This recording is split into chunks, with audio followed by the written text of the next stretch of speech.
is Judy Berman and Periwinkle Berman and Beanie Berman and Mark Berman, and we're going to do the pink love dance with our cats, because you know, through all the difficult challenges and struggles that people have in life, people who help others who are sick and people who are sick also, our pets love us and support us through our challenges. And we also support our pets, because our pets can also get breast cancer. Cats can and dogs can. You have to get them screened and you have to have them checked. And they're supporting us and we're supporting them in the Pink Love Dance to raise awareness and support about breast cancer. Now hit the music, because we're going to do a dance.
Turn it off now.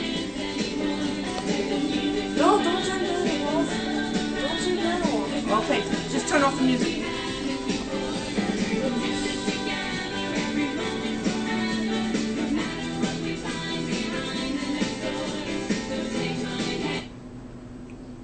I wanted to talk to you about breast cancer. Okay. Did you know cats can get breast cancer also? Yes. We take care of our cats. We have them screened, and we check them. And we're going to be doing a walk to support it, and we support in every way that we can. And we want to thank you for helping us to share this video. Thank you. And we want to thank our cats.